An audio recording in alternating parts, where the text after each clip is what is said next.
ድንግል ማርያም በጣና ቂርቆስ 3 ወር ከ10 ቀን ከተቀመጠች በኋላ መልአኩ ቅዱስ ዑራኤል መጥቶ ከቅዱስ ገብርኤል ጋር ቅዱስ ገብርኤልም አይለይም ይወዳታል፣ ቅዱስ ሚካኤልም ይወዳታል አይለያትም።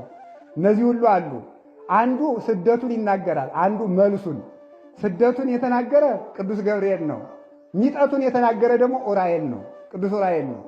ቅዱስ ዑራኤል ደግሞ መጥቶ በል እንግዲህ ተንስ ወንሳ ሕፃነ ወእሞ ወሁር ሀገረ እስራኤል እስመ ሞቱ ዘይሐስስወ ለነፍሰ ዝህ ሕፃን የሕፃኑን ሰውነቱን ነፍሱን የሚሹት ሄሮድስ ከነ ሰራዊቱ ከነ ምቀኞቹ ሙቶ ነበርና። ተመልከቱ፣ አያችሁ፣ ዲያብሎስ ክፉኛ ነው። ሊቁ ቅዱስ ዮሐንስ አፈወርቅ ይላል መልአኩ ቅዱስ ገብርኤል ለዮሴፍ ሲገለጥ ለሁሉም መልአክ አለው ይላል ተርጓሚ። ለሁሉም መልአክ አለው፣ ለክፉ ሰውም መልአክ አለው፣ ለበጎ ሰውም መልአክ አለው። ለዮሴፍ ገብርኤል ሲገለጥለት ለሄሮድስ ሳጥናኤል ተገለጠለት ይላል። እኩል በዚያው ሰዓት እኮ ነው፣ እኩል ሰዓት ሄሮድስን ይዞ ዲያብሎስ አይቴውቱ ንጉሠ እስራኤል ዘተወለደ ያሉ ሲመጡ ሞኝ ነህ፣ ንጉሥ ሲነግስ ንጉሥ ሳይገል ይመስልሃል? በል ሕፃናትን ግደል ብሎ ሲገለጥ ደግሞ ቅዱስ ገብርኤል በል እነዚያን ደግሞ ሰብአ ሰገል መንገድ ለውጣችሁ ሁሉ ዮሴፍን ደግሞ እናቱንና ድንግል ማርያምን ይዘህ ሂድ ወሃሉ በህየ እስከ አመነግረከ እኔ ተመለስ እስከምልህ ድረስ እዚያው ቁጭ በል። ከድንግል ማርያም ጋር ከወጣ እዚያው ቁጭ በል።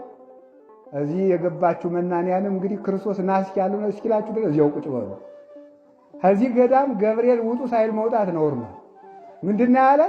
ሂድና እኔ ውጣ እስከምልህ ድረስ እዚያው ቁጭ በል አለው ቅዱስ ገብርኤል። እዚህ ቁጭ አለ። ዮሴፍ ቁጭ ስንት ዓመት ነው? እንዴው እኮ ይገርማል። 4 ዓመት ነው 5 ዓመት ነው አይታወቅም። እኔ እስከምነግርህ ነው ዝም ብሎ መጥቶ ቁጭ አለ። 3 ወር ከ10 ቀን ከተቆየች በኋላ እንሂድ አላት። አሁን እዚህ ሁሉ ያቺ ኤፍራታን ትመስለኛለች፣ ይቺ ቤተልሔም እያለች ስላየን በዚህ ቦታ ኤፍራታ እየተባለ የሚጠራ ቦታ አለ። በዚህ በዙሪያው አላ አገሪቱን ይችንም ወዳታለች እመቤታችን፣ ደግሞ ያችም አገሯ ናት ወዳታለች። አላ እንሂድ እንግዲህ አላት። አልሄድም፣ ያቺ ነፍስ ገዳይ ሀገር ስለሆነች እኔ ወደዚያች ሀገር አልሄድም። ምክንያቱም ይቺ ሀገር ተቀብላኛለች፣ አንተንም ታመልካለች። ቀድሞም በብሉይ ኪዳን ስታመልክ ነበረ። እዚህ ደግሞ ጣና ቂርቆስ በብሉይ ኪዳን ብሉያቱ ሲተረጎምበት ታቦተ ጽዮን ስታርፍበት መስዋዕተ ወድ ሲሰዋበት ስለነበር በብሉይም ሲያመልኩ የነበሩ ዛሬም እኔን ካንተ ጋር የተቀበለች ሀገር ስለሆነች ይችን ሀገር ጥዬ አልሄድም ማለት አለችው። አይማ እንሄዳለን፣ መሄዱንማ እንሄዳለን። ምክንያቱም እዚያ ገና ብዙ ስራ አለን አላት። ገና ወንጌል አስተምራለሁ፣ ተሰቅዬ ዓለሙን አድናለሁ፣ ስራ አለብንና እሱማ እንሄዳለን አላት። ባይሆን እንግዲህ አልሄድም ካልሽ ይችን ሀገር ለአንቺ ርስት አድርጌ እሰጥሻለሁ አለ። ይችን ሀገር እንግዲህ የአንቺ ርስት ናት፣ በአንቺ ስም ትጠራ፣ የአንቺ ማደሪያ ትሁን፣ አንቺም እናቱኛቸው፣ እነሱም ልጆች ይሁኑ ይሻላል። ርስት አድርገህ ከሰጠኝማ እሄዳለሁ አለች። እሺ አለች። ኋላ እመቤታችን ጣና ቂርቆስ ላይ ኢትዮጵያን በርስትነት ተቀብላ ተመለሰች። ኢትዮጵያ ለድንግል ማርያም ልጅነት የተሰጠች ጣና ቂርቆስ ነው። ድንግል ማርያም ለኢትዮጵያ እናት ሆና የተሰጠች ኢትዮጵያ ጣና ቂርቆስ ላይ ነው። የኋላ ጻን አላት፣ በደመና ጫናት አለ፣ ባህሩም ጣና ተባለ። እዚህ ተነስታ እመቤታችን ሄደች። አንድ ነገር ልንገራችሁ፣ ደስ የሚል ነገር ነው እኮ።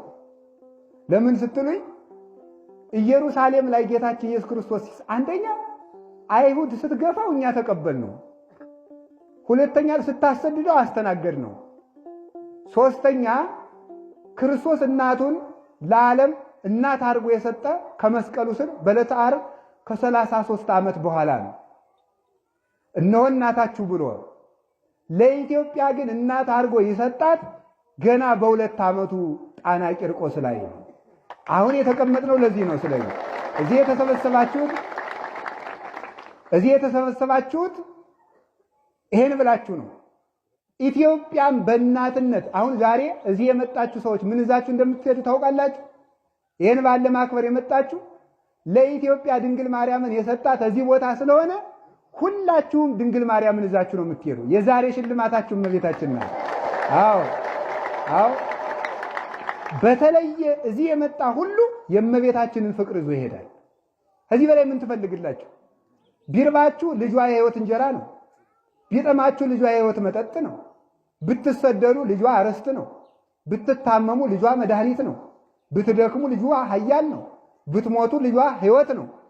ታዲያ እሷን መያዝ በላይ ምን አለ? እንዲህ ያለችን ውድ መሬት ተሽቀዳድሞ የማይገዛ ማን ነው? በፍቅር የሁሉ ያላት ገራይተ ሰዱስ እመቤታችን ናት። ከዚህ በኋላ ሄደች። ምን አደረገች? ወደ አፋር ሄደች። አፋር ኦፌር ማለት በግዕዝ ወርቅ ማለት ነው። አፋር ማለት ወርቅ ማለት ነው። የወርቅ ምድር ስለሆነ ግዕዝ ነው አፋር። በዚያ ሄደችና የአፋር ሰዎች እመቤታችን ስትሄድ አይተው ሳሱ። ኧረ ያቺ ሰው እኮ መጀመሪያ ስንቀበላት ስትመጣ የተቀባልናት ሴት እኮ ሄደች። እሷ ረግጣው ካለፈች ሁሉ አስመራው ሁሉ ጥሩ ሆኖ ነበረ። ተሰውራን ከርማ ከ2 ዓመት በኋላ ሄደች አሉ ወደ አገሯ ብለው አዘኑ። መጀመሪያ እንደውም ወደ አፋር ሲመጥ ጌታ በአፋር አድርጎ ሲመጣ ግመል አላሳልፈው ብለው ድንጋይ ሆኑ ብሏቸው ነበረ። ድንጋይ አርጓቸው አይባነ ረሰዮም ለአግማል 5 ያለው ይሄንን ነው። ድንጋይ አርጓቸው ገብቶ ነበርና ኋላ ሲሄድ አፋር አስነሳቸው። አስነስቱ በሉ እንግዲህ የስንቅ መጫኛ ሁኑ ብሎ ወርቅ አማሃ ሰጥተው ስለነበረ በእነዚያ ግመሎች ጭኖ ሄደ። እዚያ በኋላ ሲሄዱ ወንዝ ነበርና የአፋር ሰዎች የለም እነዚህን ደጋግ ሰዎች ኢትዮጵያ እንግሰን ምናኖር እንጂ አንሰድም ብለው ሲሉ ጌታ ሰውሮ ሄዱ። ወንዙን ሳትሻገሩ ድረሱባቸው፣ እነዚያን ሰዎች ሳትይዙ የመጣችሁ እንደሆነ እንገላችኋለሁ ብለው የሀገር ሽማግሌዎች ተሰብስበው ወርቅ ዕንቁ ሁሉ ሰብስበው ሰደዷቸው። እናንተ ሰዎች ቆዩን አሏቸው። አሻግረው አንቆይም እኛ ኢየሩሳሌም ነው የምንሄዳሉ። ኋላ መልአኩ ቅዱስ ገብርኤል ኢየሩሳሌም ይሄዳሉና ተዋቸው፣ ዓለምን የሚያድነው በዚያ ነው። እናንተ ግን ስለ ፍቅራችሁ ሀገራችሁ የእግዚአብሔር ሀገር ትሆንላችኋለች ብሎ የአፋር ሰዎችን ቅዱስ ገብርኤል አጽናንቶ ወደ ሀገራቸው መለሳቸው።